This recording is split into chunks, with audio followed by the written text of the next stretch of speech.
You may already know that the Nintendo Wii is the longest living console. It was released in 2006, and 2 Nintendo consoles later, it has stood the test of time more than any other console on the market. Even recently we saw the release of Just Dance 2019 for the Nintendo Wii. Sadly, however, we recently saw the loss of the Nintendo Wii Shop.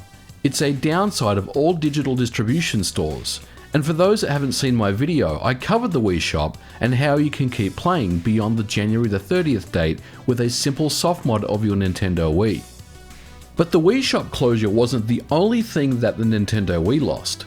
In 2014, its online service, known as the Nintendo Wi-Fi connection, was also terminated.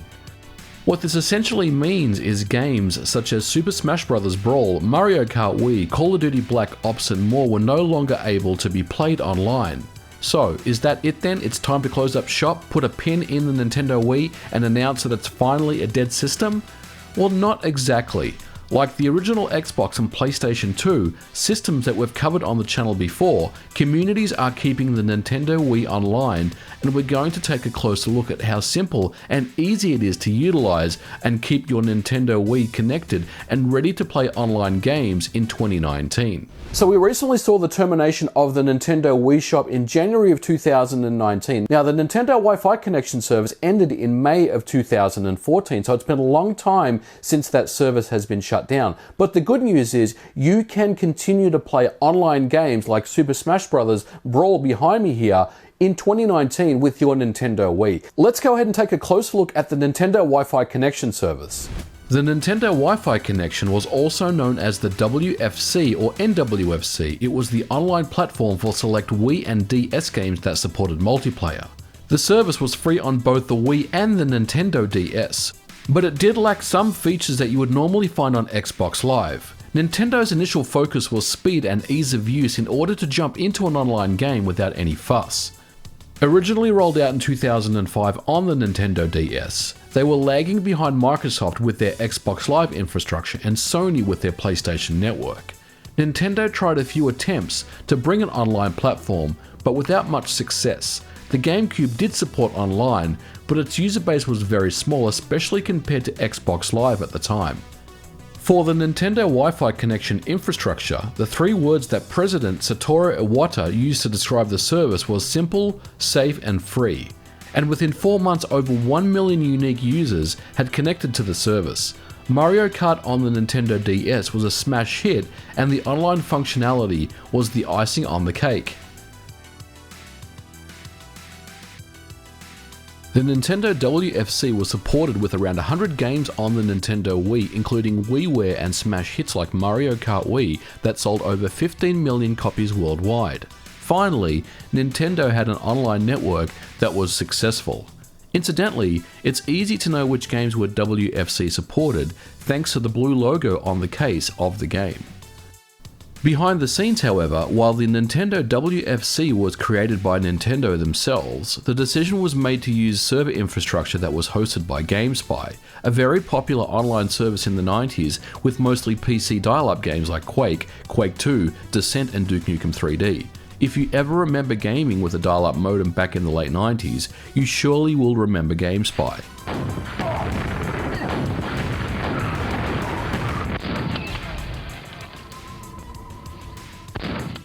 GameSpy was owned by IGN. Yes, that IGN, the American Video Game and Entertainment Network. Nintendo utilized the GameSpy hardware and service for the WFC, and when Ziff Davis purchased IGN in 2013, they announced that they would be shutting down the GameSpy network, effectively terminating all online gaming for the Nintendo Wii on May the 31st of 2014. Like the closure of Xbox Live 1.0, this was a sad day for the Nintendo Wii. No longer could we play Mario Kart Wii or Super Smash Brothers Brawl. However, behind the scenes from as early as 2012, a person known as Wiimmfi started analyzing the network protocol and data from many network dumps of Mario Kart Wii online races. As part of this research, he had 2 goals in mind. The first was to understand and how to detect cheaters, but second and most important, attempt to replicate and set up his own servers if the GameSpy service had ever shut down. And in 2014, 10 days before the closure of the Nintendo WFC, Wiimmfi released his service, known as the Wiimmfi to the public.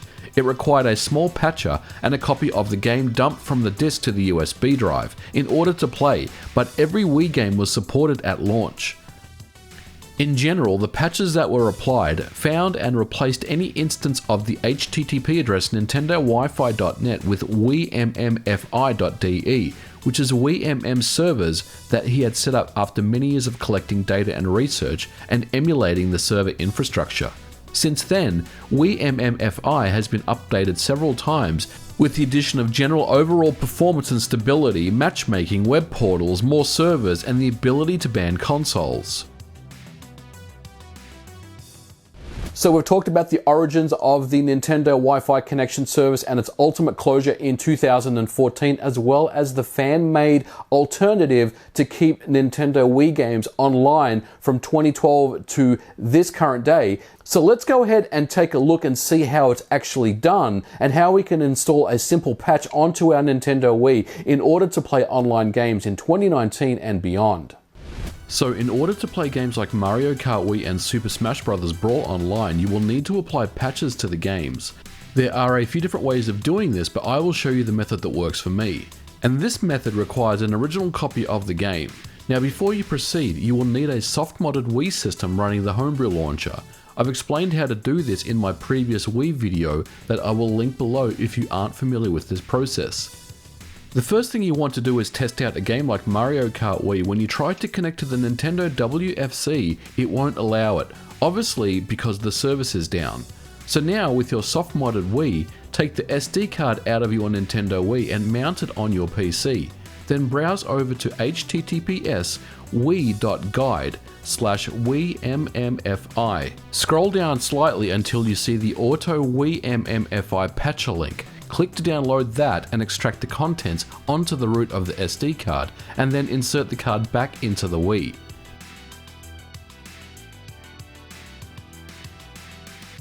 When you load up the homebrew launcher, you will see the auto patcher program. Go ahead and run it, and now insert the game disc that you tried before. This time it should allow you to connect up to the Nintendo Wi-Fi connection. The patcher is simply telling the game to reroute its connection to the Wiimmfi servers. And speaking of the Wiimmfi servers, clicking on the status page of the website will show you what games people are currently playing and how many users are connected. As you can see, Mario Kart Wii is very popular, with over 200 concurrent users still playing. Unfortunately, I could not test Mario Kart Wii on this video as there is a 6-day wait time before you can play. This is to deter any cheating that's going on. But I was able to get into a few rounds of Super Smash Brothers Brawl, which ran extremely well without any type of networking issues whatsoever.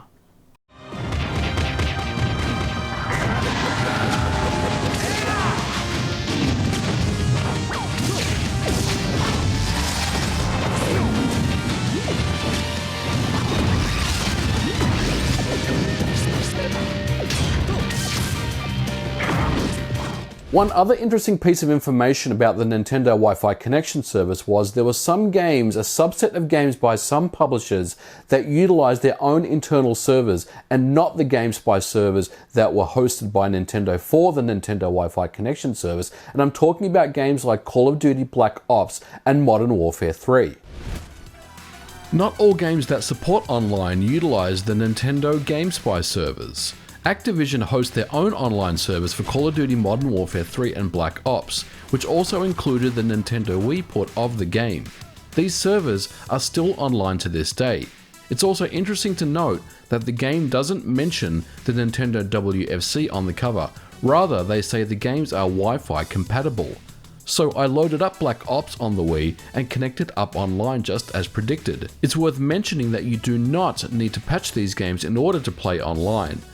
And once the game was loaded, I was able to get into team deathmatches. Now granted, there isn't many people still playing Call of Duty on the Wii in 2019, but there are still a few hundred people that play. And I gotta say, the Wii version of Black Ops feels completely different to the other ports. Gone is the 60 FPS fast action gameplay, but there's still a charm and an appeal about it. It's also one of the only ways you can play Call of Duty online on a console for free in 2019, as most other online gaming servers are behind a paywall.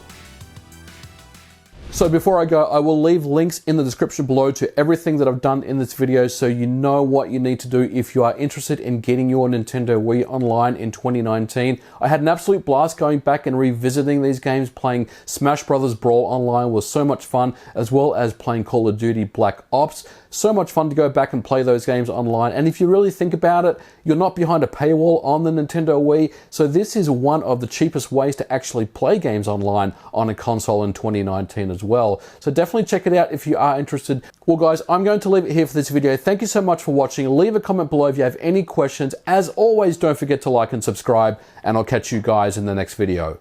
Bye for now.